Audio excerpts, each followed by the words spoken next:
Assalamualaikum warahmatullahi wabarakatuh.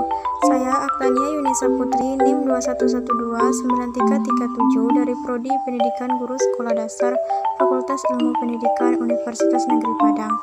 Dalam video kali ini saya akan menjelaskan materi mengenai geosentris dan heliosentris.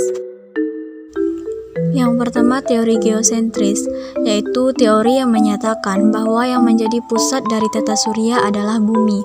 Berdasarkan dari makna secara bahasa pun demikian, kata geosentris berasal dari kata geo yang artinya bumi dan centre yang berarti pusat.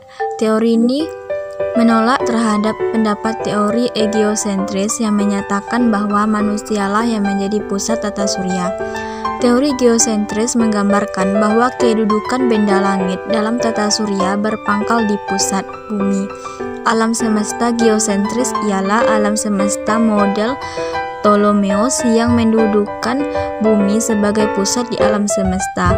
Claudius Ptolemeus 100-178 Masehi menjabarkan bahwa bumi berarti tengah dikelilingi 8 lingkaran yang membawa bulan, matahari, bintang-bintang, dan 5 planet yang diketahui saat itu, yaitu Merkurius, Venus, Mars, Jupiter, dan Saturnus. Awal kemunculan teori ini dipelopori oleh Aristoteles yang berpendapat bahwa bumi itu bulat. Aristoteles juga memberikan argumen, yaitu ketika terjadi gerhana terdapat bayang-bayang lengkung pada bulan yang disebabkan oleh posisi bumi. Teori ini juga diperkuat oleh Hipparchus 190-120 sebelum Masehi dengan model tata surya ciptaannya yang berdasarkan teori geosentris. Teori kedua, teori heliosentris. Heliosentrisme adalah teori yang berpendapat bahwa matahari bersifat stasioner dan berada pada pusat alam semesta. Kata berasal dari bahasa Yunani, helios yaitu matahari dan kentron pusat.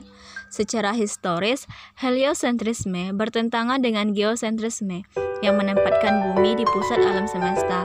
Diskusi mengenai kemungkinan heliosentrisme terjadi sejak zaman klasik. Nah, barulah ketika abad ke-16 dapat ditemukan suatu model matematis dapat meramalkan secara lengkap sistem heliosentris, yaitu Nicolaus Copernicus, seorang ahli matematis dan astronom. Pada abad berikutnya, model tersebut dijabarkan dan diperluas oleh Johannes Kepler, dan pengamatan pendukung dengan menggunakan teleskop diberikan oleh Galileo Galilei. Tetapi pada masa Renaissance, banyak yang tidak percaya. Akhirnya pada tahun 1543, teori geosentris dipatahkan oleh teori heliosentris yang diajukan oleh Nicolaus Copernicus. Dalam teori heliosentris, mataharilah sebagai pusat tata surya. Matahari dikelilingi oleh planet-planet, asteroid, komet, dan meteoroid. Prinsip dasar teori heliosentris. Teori ini memiliki prinsip umum yang menjelaskan mengenai fenomena yang terjadi di tata surya. Prinsip-prinsip itu antara lain, yang pertama, benda di langit tidak mengitari satu titik. Yang kedua, semua planet termasuk bumi berotasi mengitari matahari. Yang ketiga, pusat bumi adalah orbit bulan yang mengitari bumi. Yang keempat, jarak bumi dengan matahari hanya sebagian kecil dari jarak ke bintang sehingga tidak ada jarak semu yang diamati dari bintang. Yang kelima, bumi mengelilingi matahari hingga menyebabkan terjadinya migrasi tahunan matahari sehingga gerakan bumi lebih dari satu. Yang terakhir, gerak orbit dari bumi ketika mengitari matahari akan menyebabkan kemunduran secara searah pada pergerakan planet.